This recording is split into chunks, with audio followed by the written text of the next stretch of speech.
글로벌 증시 마감 시황 전해드리겠습니다. 3대 지수는 혼조로 거래를 마쳤습니다. 거의 장중에 등락이 그렇게 크지는 않았던 그런 흐름이었습니다. 지금 이제 연준 쪽에서 2월 FOMC 결과를 앞두고 블랙아웃 기간에 접어들기도 한 그런 내용이 되겠는데요. 우선 종가부터 보시죠.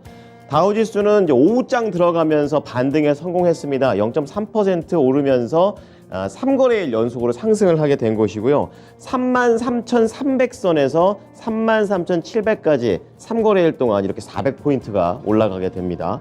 자, 그리고 S&P 500 지수는 장중에 잠깐 반등에 성공하기도 했지만 결국에 끝에까지 가지는 못했습니다. 하지만 3거래일 중에서 2거래일이 오르면서 4,000포인트대 올라선 모습 체크가 되실 겁니다. 오늘 약간 조정은 있었지만 그래도 4,000선 계속 유지를 해줬고요. 그리고 이틀 연속으로 뜨거웠던 나스닥 지수입니다. 이날은 한 0.2% 약간은 쉬어가는 모습을 보이는데요. 11,100선에서 11,300선에 확실하게 안착하는 흐름을 보이는 나스닥이었습니다. 자, 이어서 섹터와 업종별 흐름 넘어가 보겠습니다. 평균 0.07%밖에 안 밀렸습니다. 그러니까 오른 거 반, 내린 거 반, 이 정도 수준인 것이고요. 가장 많이 오른 것과 가장 많이 내린 이런 섹터를 비교해 봐도 역시 0.6% 수준밖에 되지는 않았습니다. 자, 그런 가운데 산업재 쪽에서는 가장 많이 올랐지만 약간의 혼조 흐름을 보이면서 실적에 따라서 산업재가 흔들리는 흐름이 나와줬었고요. 그 다음에 이제 방어적인 성격을 띠고 있는 유틸리티가 그 뒤를 잇따릅니다. 가장 안 좋았던 게 이제 서비스인데요. 지금 서비스 쪽에서는 크게 이제 성장주 쪽에서는 밀려 나갔고 통신주 쪽에서는 이 부분을 어느 정도 메꿔주는 흐름이 나왔습니다. 마지막으로 헬스케어는 제약 업종이 의료기기보다는 좀 더 부진한 흐름이 연출됐습니다. 자, 이어서 종목을 조금 더 자세하게 넘어가 보시죠. 자, 이날 IT부터 좀 체크해 보겠습니다. 3거래일 연속으로 이렇게 뜨겁지는 못했습니다. 이날 애플이라든지 테슬라 정도만 살짝 상승을 했었고 나머지 종목들은 다 밀렸는데요. 그 중에서도 이제 구글의 모에서 알파벳이 2%로 가장 많이 하락을 했습니다. 반독점과 관련된 이슈가 부각되면서 이날 밀렸다고 보시면 되겠고요. 잠시 후 특징주 때 좀 자세히 다루겠습니다. 그리고 마이크로소프트 장중에 0.2% 하락에 그쳤지만 장 마치고 나서 현재 4% 이상의 강한 상승세를 보여줬습니다. 실적 발표를 시간 외에 한 상황이고요. 간략하게만 말씀드리자면 시장 평가는 선방했다 정도로 보고 있고 작년 매출은 예상치를 하회했고 그리고 주당 순이익은 예상치에 부합하는 수준의 모습을 보여줬습니다. 잠시 후 외신센터 때 좀 더 구체적인 수치와 근거들 제시해 드리도록 하겠습니다. 자, 다음 반도체 보겠습니다. 이날 장비주는 약간의 약세 흐름, 그리고 제조업체 쪽에서는 비메모리가 상대적으로 선방하는 내용이 되겠는데요. 엔비디아가 한 0.3% 정도 올라가는 내용이었었고요. 그리고 AMD가 이날 가장 많이 밀렸습니다. 2.3% 하락을 했는데 증권사 입김에 따라서 하락을 했습니다. 번스타인의 그런 투자 의견이 하향 조정되는데요. 잠시 좀 자세하게 파보도록 하겠고요. 그리고 이날 특징으로 볼 수 있는 것은 애플은 올랐는데 애플 관련된 종목들은 밀리는 내용입니다. 역시 증권사 쪽에서 내년 판매가 감소될 수 있다라는 내용이 나오면서 우선은 부품주들이 먼저 영향을 받는 내용입니다. 스카이웍스가 2.1%, 쿼보 1.2% 하락했습니다. 자, 밑으로 쭉 내려와 보시면은요, 금융주들 보십니다. 이 금융주들 보시면 대형 금융주는 혼조 흐름 보여줬고요. 지방은행들은 전반적으로 하락세가 계속 이어지고 있는 상황입니다. 우선 2월 FOMC 블랙아웃 기간이다라고 말씀을 드렸었는데요. 시장에서는 25bp 인상에 그칠 것이다라는 가능성들이 점쳐지게 되면서 이제 어느 정도 뚜껑을 좀 열어놓은 걸 보고 가자라는 신중한 움직임이 나와줬습니다. 자, 그리고 이 지방은행들은 실적이 그 와중에 계속해서 부진했다라는 점 반영됩니다. US 뱅코프가 2.1%로 가장 약했고요. TF 파이낸셜 1.0%, PNC 코퍼레이션 역시 0.5%대의 조정을 받는 흐름 연출이 됐습니다. 이렇게 지방은행들이 안 좋았던 반면에 보험주들은 상대적으로 좋았습니다. 첩이 2.1%, 그리고 프로그레시브 1.6% 상승세를 보였습니다. 자, 중간에 헬스케어 보시겠습니다. 딱 보시기에도 이제 이쪽에 의료기기 관련된 종목들, 서머피셔, 다나워 이런 종목들이 가장 안 좋았었는데요. 아무래도 이제 코로나가 끝나가는 쪽이 그대로 좀 반영되는 모습입니다. 매출에 대한 불안감 지울 수가 없는 모습이고요. 이날 서머피셔가 3.9%로 가장 많이 밀렸고 그 밑에 큰 종목인 다나워가 1.9% 하락을 하게 되면서 이날 헬스케어를 끌어내리는 안 좋은 역할을 하게 됩니다. 자, 오른쪽으로 넘어와 보시면 마지막으로 산업재 보겠습니다. 산업재는 실적에 따라서 좀 크게 엇갈리는 분위기였고 실적이 이날 다 좋거나 아니면 다 나쁘거나 이런 경우가 별로 없었습니다. 약간은 뭐 주당 순이익이 좋거나 아니면 뭐 매출이 하나만 좋거나 이렇게 어느 하나만 좋았음에도 불구하고 해석 자체는 비교적 긍정적으로 해준 편이었습니다. 대표적으로 방위산업과 관련해서는 레이시온이 그랬습니다. 3.3% 올랐는데요. 긍정적인 마진에 좀 더 포인트를 맞추면서 이렇게 올라갔고 다른 종목들도 로키드 마틴, 뭐 보잉, 노스롭 그루먼 이런 종목들도 비슷하게 이러한 훈풍이 퍼지는 흐름이었습니다. 하지만 실적이 안 좋았던 게 바로 이 생활용품을 만드는 3M이 되겠는데요. 6.2%군요. 큰 폭으로 하락을 했습니다. 전반적으로 실적이 크게 안 좋았다라는 점, 그리고 앞으로에 대한 전망치 하향이 악재가 됐습니다. 자, 이어서 특징주 보겠습니다. 구글의 뭐에서 알파벳부터 볼 텐데요. 반독점 우려에 따라서 좀 하락을 하고 있습니다. 미국 법무부가 현지 시간으로 24일 날 다시 한번 반독점 소송을 또 제기했습니다. 앞에 있었었는데 또 하나가 생긴 거고요. 지금 디지털 광고 시장에서 불법적으로 지배력을 남용해서 공정 경쟁을 계속 해치고 있다는 것을 언급하고 있습니다. 이것과 관련해서 이 CNN이라든지 외신들에 따르면 이번 제소에 대해서 이 구글의 광고 사업에 직격탄을 날린 거다 이렇게 또 평가를 했고요.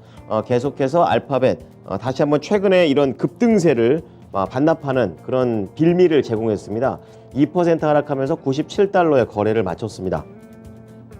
자, 두 번째는 어드밴스드 마이크로 디바이스, 그러니까 AMD가 되겠습니다. 투자 의견이 낮춰지게 되면서 하락을 하게 됐습니다. 통상 엔비디아가 오르게 되면 AMD도 관계사기 때문에 같이 올랐는데요. 이날은 좀 하락하는 흐름입니다. 2.3% 하락을 했었고 차트 모양은 비슷합니다. 최근에 이틀 연속으로 급하게 올라갔다가 차익을 내놓는 상황이고요. 투자금융회사 번스타인 쪽에서 투자 의견을 하락 조정을 했습니다. 시장 수익률을 하회할 거다 이렇게 얘기를 하면서 언더퍼폼 얘기를 했고요. 목표가는 95달러에서 80달러로 낮췄습니다. 주력 부분이 PC하고 서버 반도체 이쪽에서 작년에 큰 타격을 입었고 이러한 부분들을 지금 소화하고 있는 과정이라고 얘기했습니다. 물론 이제 AMD와 관련해서 안 좋은 얘기만 했던 건 아니고 좋은 얘기도 있었습니다. 우선 경쟁사 인텔 대비해서 상대적으로 좋은 모습을 보이고 있다는 얘기를 했고요. 또 신제품인 제노바라는 내용이 있는데 입지력을 좀 더 강화시킬 수 있다라는 내용이 있었지만 결국에는 조금 더 안 좋은 쪽으로 더 해석이 됐습니다. AMD 74달러 후반에 종가를 형성했습니다. 자, 이어서 미국 현지 연결해 보겠습니다. SH인베스트먼트 김선영 연구원입니다. 연구원님, 안녕하세요.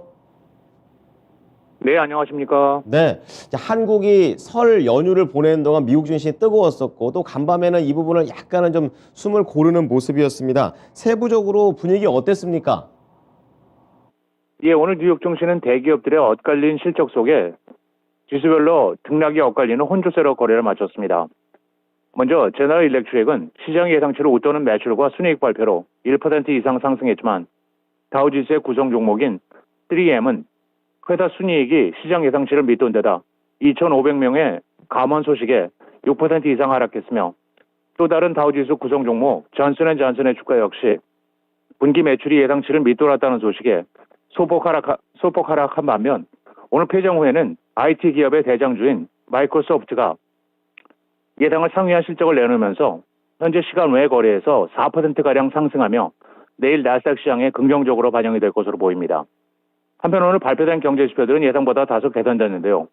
S&P 글로벌이 집계하는 1월 제조업 구매 관리자 지수 PMI는 46.8로 잠정 집계돼 전달에 46.2보다 소폭 개선됐고 서비스업 PMI 역시 전달에 44.7을 웃돈 46.6을 기록해 3개월 만에 최고치를 보였지만 두 지수 모두 50을 밑돌면서 경기가 여전히 위축 국면을 유지하고 있음을 보여주고 있습니다. 한편 뉴욕 증권거래소에서 개장 직후 나이키, 맥도날드 등 수십 개 종목들이 변동성 확대로 거래가 일시 중단됐지만 동부 시간 오전 10시 전후에 모두 거래가 재개되는 등 수동이 일어난 점이 투자 심리에 오전 중 부정적으로 반영이 되기도 했는데요. CNBC 측은 이 문제가 기술적인 결함에 따른 것으로 실제 트레이딩 플로우에서 트레이더들이 낸 주문으로 주가가 급변동한 것은 아닌 것으로 보인다고 보도하고 있습니다. 네. 숨고르기 장세였지만 방금 전에 말씀을 해주셨던 내용대로 변동성이 있었던 재료까지 다양하게 좀 움직여줬습니다. 자, 그런 가운데 이제 이슈로 좀 넘어가 볼 텐데요. 지금 미국에서는 계속해서 감원과 관련된 내용들이 잇따라서 나오고 있습니다. 이것과 관련된 시장의 전망도 동시에 나왔다고 하는데 좀 더 자세하게 설명해 주시죠. 예, 그렇습니다. 미국 기업 중 약 20%가 향후 3개월 내에 감원 계획을 하고 있는 것으로 나타나고 있습니다. 폭스 비즈니스에 따르면 전미 실물경제협회 NABE가 최근 실시한 서베이 결과 기업인 5명 중 1명 이상은 올해 경기 침체가 미국 경제에 타격을 줄 것이며 경제적 불확실성에 대비하기 위해 직원 수 조정을 준비하고 있는 것으로 조사됐으며 반대로 3개월 안에 직원 채용을 늘리겠다고 응답한 기업인은 12%에 그쳤으며 NAB의 이번 조사는 60여 명의 회원들의 응답을 포함했으며 1월 4일부터 11일 사이에 실시됐습니다. 폭스 비즈니스는 많은 경제학자들과 분석가들은 팬데믹 이후 처음으로 인원을 감축하는 기업이 늘어날 것으로 예상했다면서 이것은 어두운 경기 전망 속에서 고용시장이 식어가고 있다는 신호라면서 이번 서베이 결과에서 고용 증가보다 감소를 예상하는 응답자가 많은 것과 향후 1년간 경기 침체 가능성을 50% 이상으로 보고 있는 응답이 높게 나온 것은 2020년 이후 처음이라면서 올해 말까지 실업률이 현재 3.5에서 4.6%까지 증가할 것으로 예상을 하고 있다면서 이것은 올해 한 해만 약 100만 명 이상의 미국인들이 일자리를 잃는다는 것으로 해석할 수 있다고 전하고 있습니다.